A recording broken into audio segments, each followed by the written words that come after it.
திரு உதயநிதி அவர்கள் ஒரு பொதுக்கூட்டத்தில் பேசும்போது அவர் ஒரு விமர்சனத்தை என் மீது வச்சிருக்கார். நான் சில கூட்டத்தில் போய் பேசினேன். நம்ம கட்சி நிர்வாகிகள் சொன்னது தான் நான் சொன்னேன். பால்டாயில் குடித்தவங்க எல்லாம் பஞ்சு டைலாக் பேசுன்னு சொன்னேன். பால்டாயில் குடித்தவங்களாம் இவருக்கு ஏங்க கோபம் வருது? யாரையாவது பெயர் சொல்லி சொன்னா? எங்கேயுமே பெயரை குறிப்பிட்டு சொல்லல. அப்போ இவருக்கு ஏன் கோபம் வருது? எங்க அப்பா குதிரைக்குள்ள என்ன அவரே சொல்லிட்டார், அவரே உண்மையை ஒத்துக்கிட்டார். ஆக திரு உதயநிதி அவர்களை உங்களை நான் குறிப்பிட்டு சொல்லவில்லை. யார் பால்டாயில் கொடுத்தாங்களோ அவர்கள் பஞ்சு டைலாக் பேசுறாங்க. எங்க கழக நிர்வாகிகள் சொன்னாங்க, நான் பேசினேன். அதுக்கு எடப்பாடி பழனிசாமி இனி பால்டாயில் பழனிசாமி, நீ என்ன பேர் வேணா வச்சுக்கியா, அதை பத்தி கவலை இல்லை. ஆனா இப்பொழுது ஒரு உண்மை தெரிஞ்சு போச்சு. பால்டாயில் குடிச்சவங்க யார் என்று இப்ப தெளிவாக்கப்பட்டு விட்டது. நாம பெயரை சொல்லாம பொதுவா பேசிக்கிட்டு இருக்கிறோம். ஆனா அவர் தன்னை பற்றி தான் பேசுறார் என்று இப்பொழுது விமர்சனம் செஞ்சிருக்கிறார். இதில் இருந்து உண்மை என்ன? அவர் உண்மை ஒத்துக்கிட்டார்ல சொன்னா மகேசன் தீர்ப்பு. இப்ப நேத்து திருவண்ணாமலையில் பேசிட்டு இருக்காரு. பேச பேச மறந்துட்டார். வேட்பாளர் மறந்து எந்த சின்னம் எந்த சின்னம் எந்த சின்னன்னு தெரியாத வேட்பாளர் நிறுத்தி வச்சிருக்காரு. ஏங்க அவங்க கட்சி சின்னமே தெரியாத ஒரு கட்சி தலைவர் தமிழ்நாட்டில் இருக்காருன்னா அது கோவச்சுக்குவார். சொன்ன கோவச்சுக்குவார். நான் டிவியில் பார்த்தேன், போட்டு காட்டினாங்க நம்ம பையங்க. அண்ணா இதை பாருங்கண்ணா. நாங்கள் என்னப்பா ஏதோ வேற கட்சி தலைவர் ஏதாவது வேற கட்சியிலேருந்து யாராவது நின்றுருப்பாங்க, அதனால சின்ன என்னன்னு கேட்டுப்போம். இல்லை, நான் திமுக கட்சிக்காரர் தான் நிற்கிறாருங்க வேட்பாளரை. அந்த கட்சி சின்ன என்ன, அந்த கட்சி சின்ன அது உதயச்சூரன் சின்னன்னு அவர் சொல்றாரு. இப்படிப்பட்ட முதலமைச்சர் தான் தமிழகத்தை ஆண்டு கொண்டிருக்கின்றார். அதுதான் சொன்ன பொம்மை முதலமைச்சர், திறமையற்ற முதலமைச்சர் அப்படின்னு அடிக்கடி சொல்லுவது இதனால தான். நீட்டுக்கு ரகசியம் இருக்குன்னு சொன்னார் உதயநிதி அவர்கள். இப்ப வந்து ரகசியம் சொல்லு. தொகுதியில் இருக்கிற நம்முடைய சேப்பாக்கம் திருவள்ளிக்கோணி சட்டமன்ற தொகுதியில் இருக்கிற மக்கள் கேட்கிறாங்க, உதயநிதி அவர்களே நீங்க மிகப்பெரிய ரகசியத்தை சொல்றீங்க, இங்க வந்து ரகசியத்தை சொல்லுங்க. தங்கமலை ரகசியம்னு ஒரு படம் இருக்கு. ராஜாவுக்கு காது பெருசா இருக்கும். அப்போ அவருக்கு வந்து சிகை அலங்காரம் செய்ய ஒருவர் போய் சிகை அலங்காரம் செய்யும் போது அந்த காதை பார்த்துருவார். பார்த்து பதிஞ்சு போய் என்ன செய்வது என்று அறியாம மனைவிட்டு போய் இப்படி ராஜா காது கழுத காதுன்னு சொல்லுவார். உடனே அவர் மனைவி வயிறு வீங்கி போய் அப்புறம் அதை எப்படி வெளியே சொல்லி ஆகணும், உயிருக்கு போராடிட்டு இருக்காங்க. அப்போ ஒரு குழி வெட்டி அந்த ரகசியத்தை சொல்றாங்க. ராஜா காது கழுத காது, ராஜா காது கழுத காது, ராஜா காது கழுத. அப்பா அவரை சொல்லி மூடிட்டு வந்துட்டாங்க. அதுல ஒரு மரம் முளைக்குது. மரம் முளைச்ச பிறகு ராஜா வந்து ஒரு விழா நடத்துறாரு. அந்த விழாவுக்கு மிருதகம் பண்ணவனும் அப்படின்னு ஒரு கட்டளையிடுறாரு. அப்ப அந்த தளபதி புதிய மரத்துல அந்த மிருதகம் செய்யவேன்னு சொல்லி இந்த ராஜா காது கழுத காது ரகசியம் சொன்னாங்களே, அதுல முளைத்த பெரிய மரத்தை வெட்டி அதுல மிருதத்தை கொண்டு வந்து அவர் அந்த விழா நடத்துகின்ற பொழுது மிருதத்தை அடிக்கிறார். அப்ப அடிக்கும் போது ராஜா காது கழுத காது, ராஜா காது கழுத காது. பிறகு ராஜா கோவம் வந்துடுது, தூக்கி போட்டு உடைக்கிறார். அப்படியே தெரிச்சோடி எல்லா உதிரிப்பாங்களும் அதில் இருக்கிற அந்த தவுல் இருக்கிற உதிரிப்பாங்கெல்லாம் ராஜா காது கழுத காது, ராஜா காதுகளை குதிச்சு பேசுது. துணை முதலமைச்சர் இந்த பகுதியில் ஒரு ரகசியத்தை சொல்லிட்டு போய் ரகசியத்தை இதுவரைக்கும் வெளியிடல, வெளியிட்டா அந்த கதை மாதிரி ஆயிருமோ என்று அச்சம் அவருக்கு இருக்குன்னு நினைக்கிறேன். பொய்ய பொருந்துற மாதிரி சொன்னா மெய்ய திருன்னு முழிக்குமா? பொய்ய பொருந்துற மாதிரி சொன்னா மெய்யுங்கிறது உண்மை திருன்னு முழிக்குமா?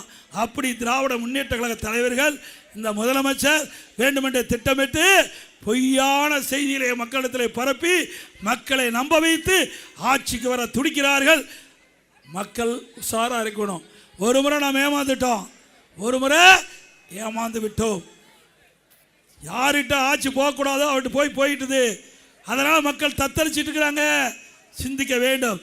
ஒருவர் கிணத்திலே தவறி விழுந்த பிறகு அவர் கிணத்திலே தத்தளித்துக் கொண்டிருக்கிறார், நீச்சல் தெரியாத. அது மாதிரி ஸ்டாலின் என்பவர் இன்றைக்கு அரசாங்கத்தில் குதிச்ச காரணத்தினால நிர்வாக திறமை இல்லாமல் மக்களை குழப்பி மக்கள் தமிழகத்திலே தள்ளாடி கொண்டிருக்கின்ற காட்சி தமிழகத்திலே பார்க்கப்படுகிறது. இந்த நிலையை மாற்றுவீங்களா? இவர் அப்பா தான் இப்படின்னா மகன் கார் பந்தயம் நடத்துறார். கார் பந்தயம் நடத்துறார். கார் பந்தயம் நடத்துறார். பல 100 கோடி ரூபாயில யாரோ ஒருத்தருக்கு தனக்கு வேண்டிப்பட்டவர் யாரு நீங்களே முடிவு பண்ணீங்க. அவருக்கு சென்னை மாநகர மத்திய பகுதியில் கார் பந்தயம் 100 கோடி பல 100 கோடி மதிப்பில் நடத்தி அரசாங்கத்துடைய பணத்தை ஊதாரித்தனமாக செலவு பண்ணுகின்ற அரசாங்கம் மீண்டும் தொடர வேண்டுமா? திரு கருணாநிதி குடும்பத்துக்கு மட்டும் ட்ரஸ்டில் 8000 கோடி இருக்குது. 8000 கோடி இருக்குதுங்க. சாதாரண நினச்சிக்காதீங்க. அதிலிருந்து எடுத்து செலவு பண்ணி யார் வேண்டாங்கிறா? யாரும் தடுக்கலையே. அங்கே கடலில் பெரிய கோபுரம் கூட கட்டு, ஒரு மலை மாதிரி கோபுரம் கட்டு, யார் வேண்டாங்கிறா? அவி பணம்னா எடுக்க மாட்டாங்க. அரசாங்க பணம், மக்களுடைய பணத்தை ஊதாரித்தனமாக செலவு பண்ணுவதற்கு யாரும் ஏற்றுக்கொள்ள மாட்டார். இது ஸ்டாலின் அவர்களே, இன்றைக்கு அப்பாவும் மகனும் அடிக்கிற கூத்து கொஞ்சம் நஞ்சம் இல்லை. அது அடிக்கடி வேண்டாம் தம்பி, மீண்டும் அதை ஏதாவது அவர் பண்ணிடுவார். நீ அடிக்கடி பேசி அது ஞாபகம் வந்து அதனால பிரச்சனை ஏற்பட்டக்கூடாது. வேண்டாம், நல்லா வாழ வேணும், நிம்மதியாக இருக்கணும். நம்முடைய ஆட்சியை பார்த்து நம்ம ஆட்சி சிறப்பாக நடக்கிறது பார்த்து மூக்கு மேல் விரல் வைக்க வேணும். அப்படித்தானே இருந்தது. 4 ஆண்டு 2 மாத காலம் நம்ம ஆட்சி வீழ்த்த நினைச்சாங்க. வீழ்த்துகின்றவர்களுக்கு மூக்கு மேல் விரல் வைத்து நம்முடைய ஆட்சியை பாராட்டுகின்றவர்களுக்கு சிறப்பான ஆட்சி கொடுத்தது அதிமுக அரசாங்கம்.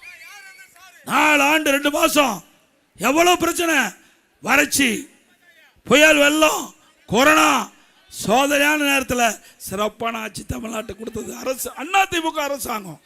அந்த காலகட்டத்தில் விலைவாசி ஏறல. விலைவாசி ஏறிச்சா? மக்களுக்கு வேலை இல்லை.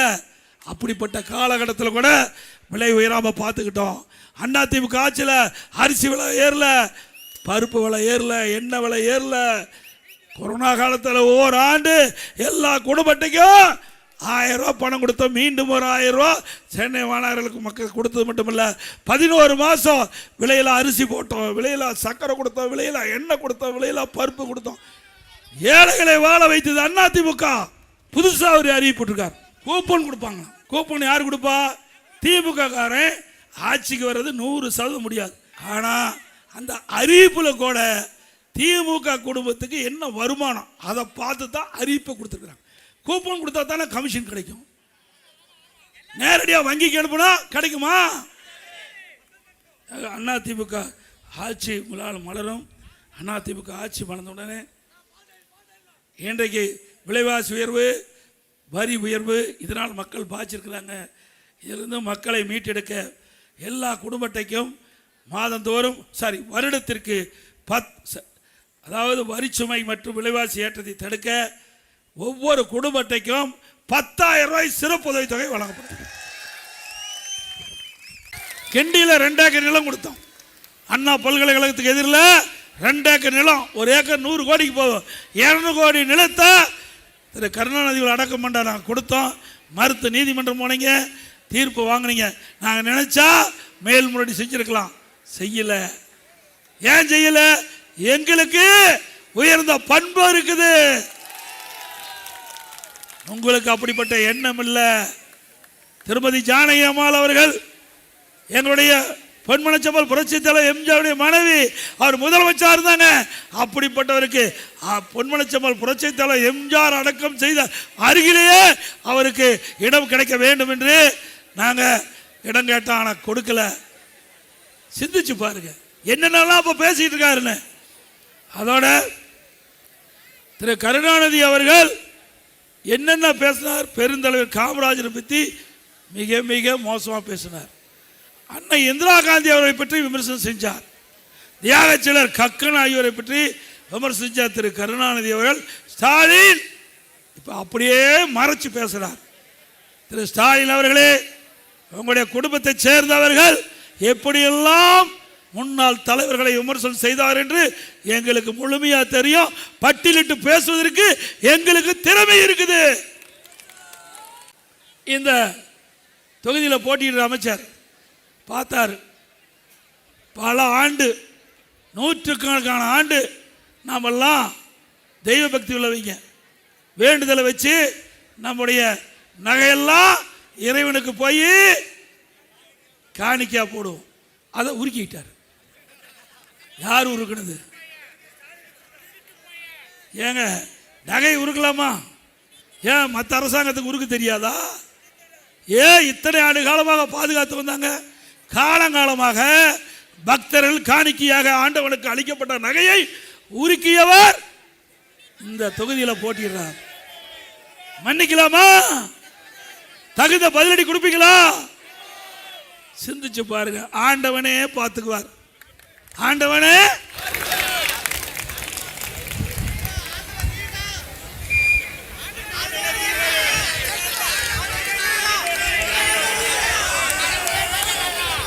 நான் ஆண்டவன் இல்லைங்க, நான் சாதாரண மனிதன். நான் தெய்வ பக்தி உள்ளவன், அது உண்மை. தெய்வ பக்தி உள்ளவன். இதில் யார் தவறு செய்தாலும் சட்ட நிதியாக அதிமுக ஆட்சியிலே நடவடிக்கை எடுக்கப்படும். மரியாதைக்குரிய திருமதி டி பொற்கொடி ஆம்சாங் அவர்கள் மக்களிடத்தில் நியாயம் கேட்டு வந்திருக்கிறாங்க. அவருடைய கணவர் ஆம்சாங் அவர்கள் பகுஜன் சமாஜ் கட்சியுடைய மாநில தலைவராக இருந்தார். அவரை வெட்டி கொலை செய்திருக்கின்றார்கள். அப்படி கொலை குற்றவாளிகளை கண்டறிந்து சட்ட நீதியாக நடவடிக்கை எடுக்க வேண்டும் என்று அவர் எண்ணது மட்டுமல்ல, அதற்கு நியாயம் கேட்கிற விதமாக உங்களை எல்லாம் வந்து நேரடியாக சந்தித்து ஆதரவை கேட்கிறோம். திரு உதயநிதி அவர்கள் ஒரு பொதுக்கூட்டத்தில் பேசும்போது அவர் ஒரு விமர்சனத்தை என் மீது வச்சிருக்கார்.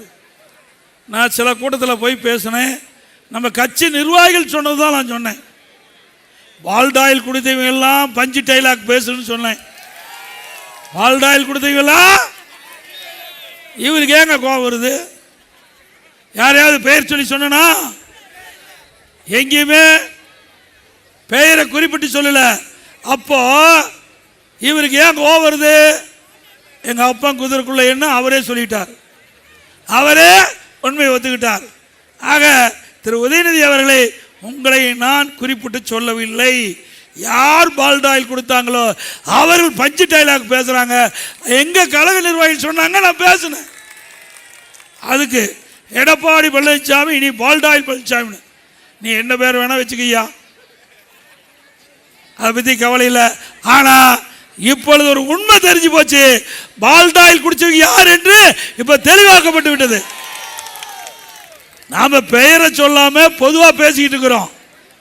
ஆனா அவர் தன்னை பற்றி தான் பேசுறார் என்று இப்பொழுது விமர்சனம் செஞ்சிருக்கிறார். இதிலிருந்து உண்மை என்ன? அவர் உண்மை ஒத்துக்கிட்டார்ல சொன்னா மகேசன் தீர்ப்பு.